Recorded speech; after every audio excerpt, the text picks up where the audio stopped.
This is Dr. Lubna Avesi. Today's topic of lecture is tumors of small and large intestine.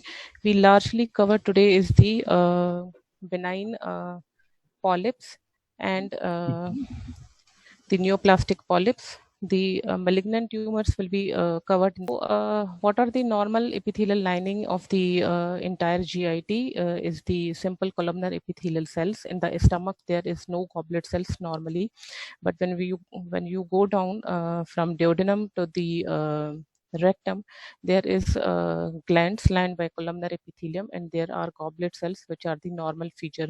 But if you find the goblet cells in the stomach, this we call it the intestinal metaplasia. If we found goblet cells in the esophagus, it is also the type of metaplasia, and we called it the Barrett's esophagus. So what are the functions of the GIT or the colon? It's basically the absorbed nutrients from the ingested food, which our body needs.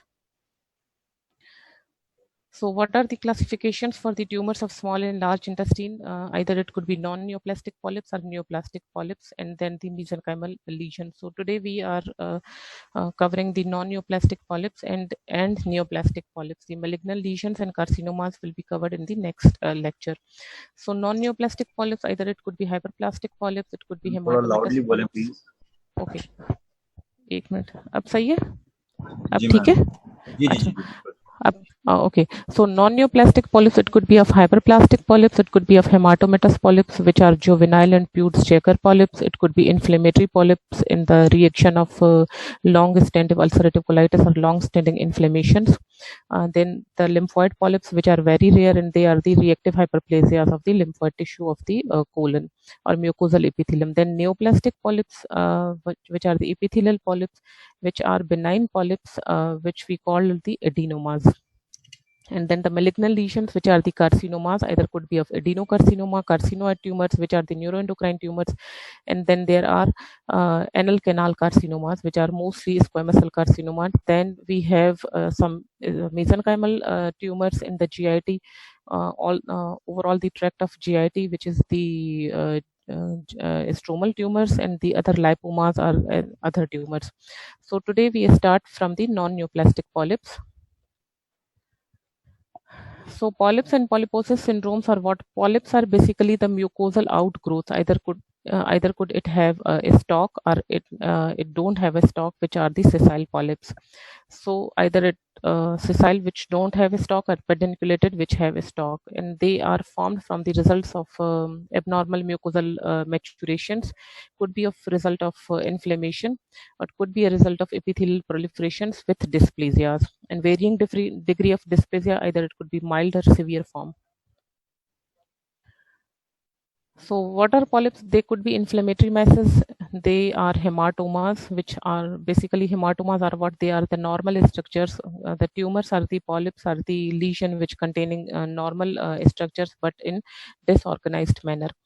So they can be arise from the mucosa, submucosa, or from the muscle layer. So polyposis, it was the term used for the when there are multiple polyps. So you see in this picture, in the top one from the left, you see the hyperplastic polyp. You basically see the normal structures are normal mucosal folds, but there are increased number and increased length of the folds in hyperplastic polyps. And adenomas, which are the neoplastic polyps, you see basically the disorganized area in the mucosa. And again, in the lower picture, you see the two types of polyps. Either it could be pedunculated or sessile. Pedunculated, you have a stalk which containing smooth muscles on morphology, and sessile, which don't have a stalk, they directly arise from the mucosa.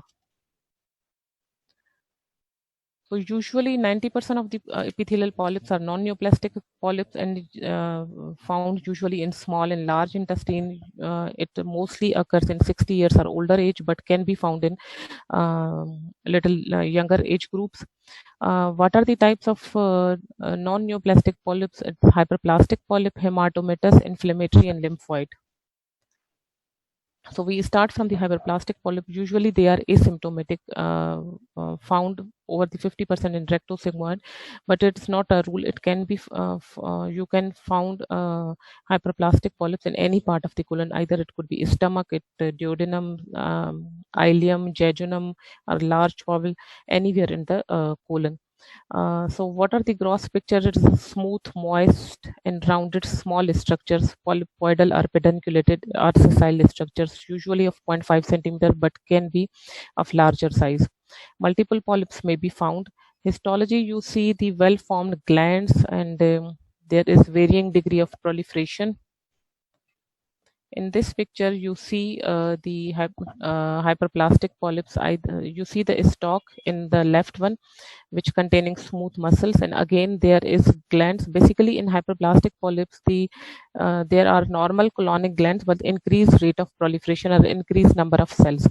So you see there are perfectly normal glands, rounded in shape, lined by columnar epithelium. Again, they are also containing goblet cells, which is the normal feature of the normal colonic mucosal epithelium. But basically there is increased proliferation. That's why we saw it like back to back arrangement of glands with little intervening lamina propria, or little intervening stroma containing few inflammatory cells, not very much. So in hyperplastic polyps, basically there is normal columnar lining, but increased rate of proliferation causes the polypoidal appearance. So juvenile polyps, either we called it retention polyps. If occurs in children, we call it juvenile retention polyps. It present in adults, we only call it the retention polyps. They can be found in any part of the colon, but most common site is the rectosigmoid area, either the rectum or the sigmoids. They are basically developmental malformations of the gland. They have no malignant potential. Usually we found in children under the age of 5 years, but can be found in 6, 7, 8 years or later in life. So if we found in the children, we call it the juvenile retention polyps, and if we found in the adults, we call it the only uh, retention polyps. So they are painless, uh, uh, painless tumors, and may be red or causing bleeding after defecation. So they are large, maybe small, maybe large, rounded, smooth lesions with a stalk. Histology, there are glands which are lined by columnar epithelium, and they are filled with mucus secretions. And in between these glands, there is inflammatory infiltrate, or you say the inflamed stroma. So juvenile polyposis syndrome is what there are presence of the multiple hematomatous polyps. So then Peutz-Jeghers polyp again is a form of hematomatous polyp, but they are large and pedunculated, and the unique form of the Peutz-Jeghers polyp is basically it containing the smooth muscle. And they are disorganized glands, not abnormal. They are disorganized, having the normal columnar epithelium, but there is smooth muscle in between the glands. So this is the unique feature of the Peutz-Jeghers polyp. They containing smooth muscles. So they are hyperplastic polyps, and and the type of hematomatous polyp. So you see there is a gross picture or endoscopic picture of the polyp, which is rounded, shiny, smooth surface. And again on the right side, you see the normal colonic glands, but they are arranged in disorganized fashion, and there is a smooth muscle in between these parallel bundles or longitudinal pinkish bundles. You call it the smooth muscle, and there is little inflammatory infiltrate in between. So other form is the inflammatory polyps. Inflammatory polyps is you called the pseudo polyps. That are not the true polyps. They are basically occurring as a result of long-standing inflammations, like in ulcerative colitis, which is the inflammatory type of inflammatory bowel disease, in which you see the active inflammation in the glands. Active means there is neutrophils in the glands. Again, there is grip distortion, destruction of the glands, and there is mucin depletion. So in long-standing inflammatory bowel disease such as ulcerative colitis, they may form pseudo polyps, or in other conditions also where the inflammation is long-standing. So it is the exuberant reparative response to the long-standing injury. They may be multiple, and the other form of the other name of for the inflammatory polyps are the pseudo polyps. So then neoplastic polyps, which are the adenomatous polyp, they have three types. Either they could be tubular adenoma, they could be villus adenoma, or tubulovillus adenomas. They are basically the neoplastic epithelial polyps. And why we call it neoplastic? Because they contain a varying degree of atypia. So you call it the adenomatous polyps, you must find the atypia in the glandular epithelium or the glands of the polyp. Either it could be mild atypia, it could be high grade dysplasia. So they are 20 to 30% before the age of 40, but 50% after the age of 60 years. Males and females are males and females are equally affected. They may be sporadic, either they can be occurring in the isolated forms, or they may be familial, which are the inherited germline mutations. So they are small. They may be small pedunculated to large sessile polyps. There are epithelial uh, proliferations along with loss of basal orientation of the cells. So I already told you the types. Either it could be tubular adenoma, which is the 25%, less than 25% villus architecture, then villus adenoma, then tubulovillus adenoma, which is the mixture of the tubular adenoma and villus adenoma. So tubular adenoma is a common form in neoplastic polyps. There are rounded glands. 75% of the all neoplastic polyps, they can occurring sporadically and they can occurring in hereditary form, which forms the syndrome, which are the familial adenomatous polyposis coli syndrome, which contains, if the patient is having more than 100 polyps, then we called it the syndrome. So they are occurring in 60, usually at 60 years of age, but syndromes occurring in earlier age group. They usually occurring in distal colon and rectum, but can be found in any part of the rectum. They may be single, they may be multiple, they may be a few millimeter in size, maybe of many centimeter in size, could be sessile, could be pedunculated, which containing stalks, and stalk is ventrally placed muscular tissue covered with dysplastic colonic glands. Dysplasia may be severe or mild. So you see the rounded polypoidal projection above the mucosal folds of the colon. It's the little bit rough uh, surface, and there is depression in the center. So you see the morphology.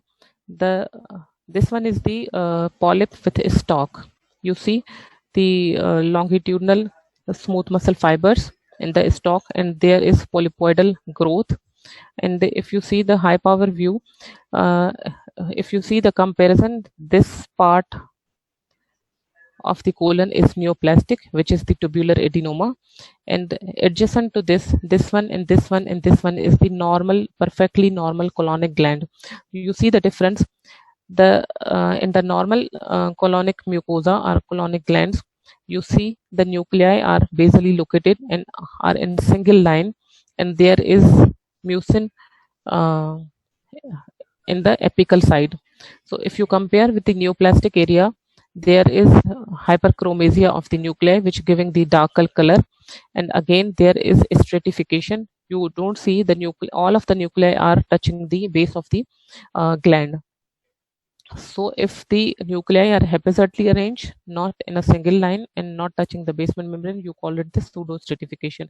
Again, you see the mitosis in the glandular epithelium, and there is mucin depletion. You see the here is one goblet cell, then this area is devoid of goblet cells, then two goblet cells, then again the area is devoid of goblet cells, no goblet cells. Again, here is no goblet cells.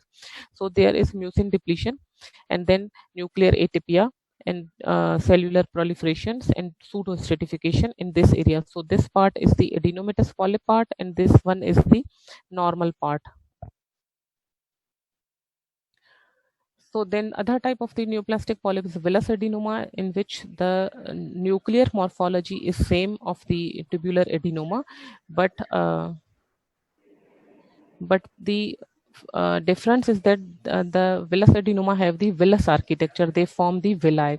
So this is relatively less common than tubular adenoma. Usual age for the onset is the 60 to 65 years. Male to female ratio is equal. Again, rectal bleeding or anemia may be the presenting features. If the polyp is large enough, it secretes copious amount of mucoid material. 75% of the villus adenomas are found in rectosigmoid area. So what's the morphology for the villus adenoma? They may be size 1 to 10 centimeter in size, broad sessile polyps, velvety lesions projecting 1 to 3 centimeter and projecting into the lumen. They have the frond-like papillary projections of the adenomatous epithelium with a delicate fibrovascular core. If the polyp has a stalk, then you find the delicate fibrovascular core. But if the polyp is sessile, then you don't found the fibrovascular cores. So the villus adenoma have all degree of dysplasia with frank invasive carcinoma. Chances of risk of development of the carcinoma is up to 40% in villus adenoma. So developing the chances of cancer is more in villus adenoma than the tubular adenoma. Again, tubular adenoma has also, if left untreated, is ultimately develops into the adenocarcinomas of the colon. So you see the morphology, and these are the frond-like papillary projections you found in the villus adenoma. And again, you see the nuclear pseudostratification, which is clear in this picture. You see all the nuclei does not touch the base of the gland. So you call it, this one is the nuclear pseudostratification of the nuclei. And again, there is mild degree of atypia. Mild degree of atypia, you found the slightly coarse chromatin and thickened chromatin fibrils and more hyperchromasia. So the third type is the tubulovillous adenoma, which is the mixture of the tubular adenoma and the villus adenoma. So you found the tubular adenoma-like areas, and also you find out the frond-like papillary structures in tubulovillous adenoma. So they may be intermediate in size, frequency of having a stalk, degree of dysplasia and malignant potentials are between the tubular and villus adenoma. So they may be sessile, they may be polypoidal, they have mild degree of atypia, they may contain severe degree of dysplasia, and they have potential to progress into the adenocarcinomas. So what are the clinical features for the neoplastic polyps? Smaller adenomas are usually asymptomatic, can be patient has occult bleeding. The larger tumors or villus adenomas frequently symptomatic because of the overt or occult rectal bleeding or mucoid materials. If adenomas are present at the ampulla of Vetter, they may produce biliary obstruction. What are the features which causes the probability of transforming the polyp into the carcinoma? It depending on the size of polyp. Larger the polyp, larger the chances of developing carcinomas.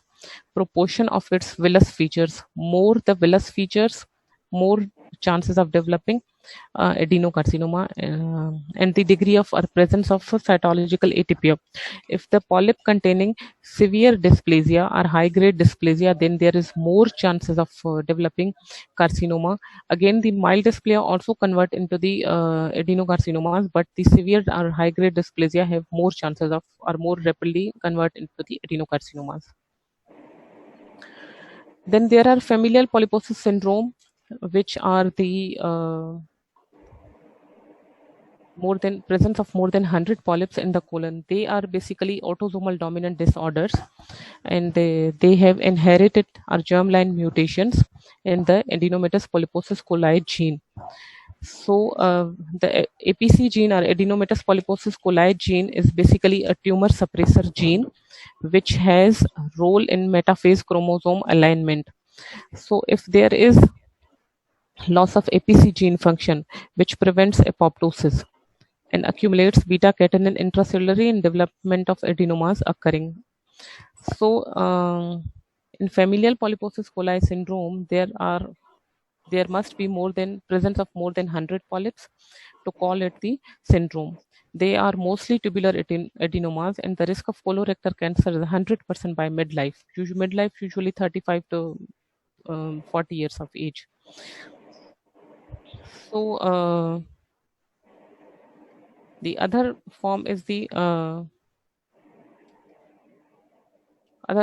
hereditary non-polyposis colorectal cancer syndrome. Again, the difference between the familial adenomatous polyposis and hereditary non-polyposis colorectal cancer is the in familial adenomatous polyposis there is only APC gene is abnormal and there is more than 100 polyps. But in hereditary non-polyposis colorectal cancers, there are several gene mutations, more than one gene mutations, and there are fewer polyps, but it can have more chances of more risk of becoming cancerous because of the multiple gene mutations. So the other syndrome is the Gardner syndrome. Gardner syndrome is again the presence of polyposis coli, which is the multiple polyps or more than 100 polyps in the colon, including the multiple osteomas. Osteomas are the benign tumors of the bone, usually found in the skull bone or in the long bones. Epidermal cyst, which are the sebaceous cyst, and the fibromatosis. Again, fibromatosis is the proliferative condition of the soft tissue, may be present in the soft tissue or may be present in the dermis. There is a proliferation of the fibroblast, although it's a benign condition, but because of the infiltrative or irregular margins, the recurrence rate of in fibromatosis is high. Then the Turcot syndrome, the polyposis coli in fibromatosis.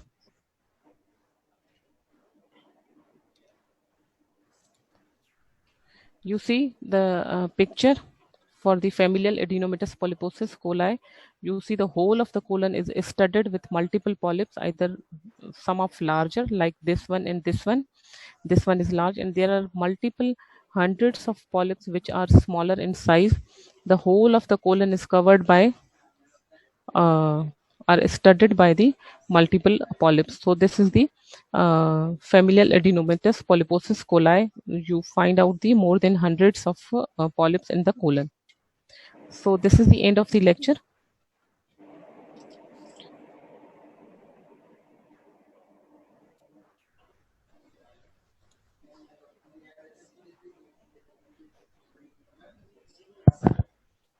So any question?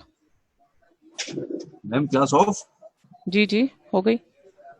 अच्छा, बस फिर आप question ले लें. नहीं पूछ रहा हूँ मैं ऐसे. नहीं, लेक्चर तो कंप्लीट हो गया है. आप जो है वो क्वेश्चंस के लिए उनको बोल दें. बस आप, अगर किसी ने आपको भी लोग सुन रहे हैं मैम, कोई ऐसा मसला नहीं. अच्छा, मैंने बोला है उनको. जी, कोई मैसेज अगर आपके पास आए तो क्वेश्चन के लिए आएगा. Okay, so any question?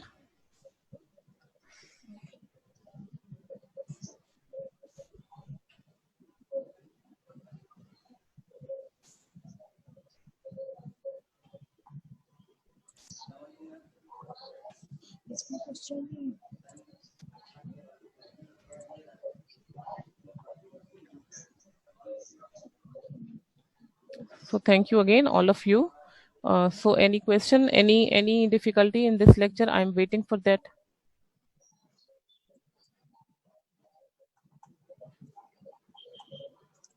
सारे सो गए ma'am. Reference is basically all the lectures are made from the basis Robinson Codron. So some of the points personal private message कर रहे होते हैं. डॉक्टर ना, मैं मैसेज सेलेक्ट करूँ ना तो ये प्राइवेटली जाएगा, सिर्फ उनके पास जाएगा. उनकी चीज बात reference is for all of you people is basis.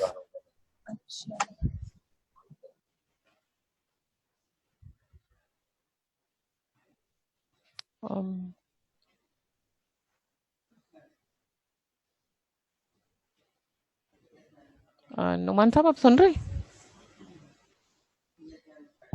Hello. Ji ma'am, मैं सुन रहा हूँ मैम. अच्छा, मैं असल में वेट कर रही थी. अभी एक क्वेश्चन आया. Okay, so what is the okay so hematomatous polyps. So if we go back to the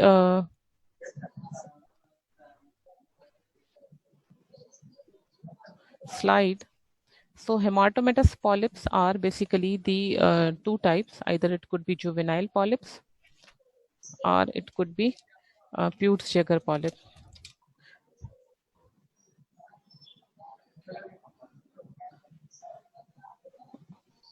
Okay, so basically in normal terminology, what is hematomas? Hematomas are basically hematomas can present in anywhere in the body. So hematomas are basically the disorganized collection of normal structures. Either it could be fat, it could be nerves, it could be a smooth muscle. So same with the colon. So again, in hematomatous polyps, there are basically normal glands, but in arranged in disorganized fashion or in pattern. So either it could be a juvenile retention polyp, or it could be a Peutz-Jeghers polyp. In juvenile retention polyp,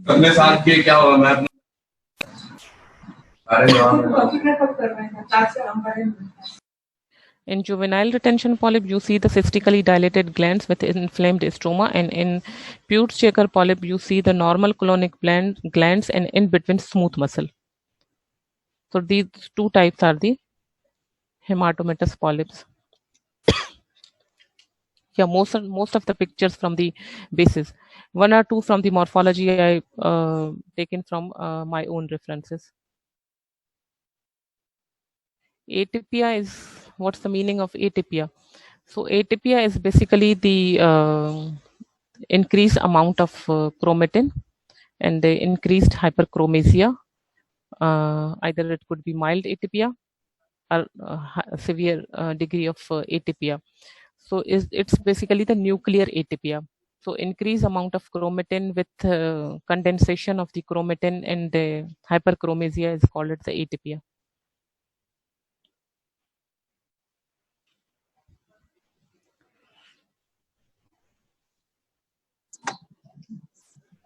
Okay.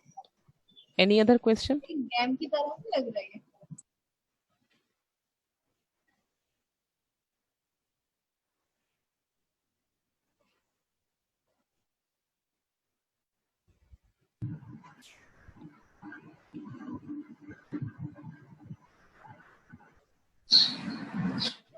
Shall I close the? Shall I stop or close? Ma'am अभी 9 minute बाकी हैं. अगर आप कोई question तो आ नहीं रहा, नहीं, अगर क्लास ऑफ हो गई तो मैं फिर ऑफ कर देता हूँ. ठीक है मैम. अभी तक तो बस दो तीन ही पूछे इन्होंने क्वेश्चन. आप एक दफा देख लें, नहीं तो फिर ऑफ कर दें. ठीक है मैम. ठीक. Okay. Okay ma'am. Thank you so much ma'am. Thank you.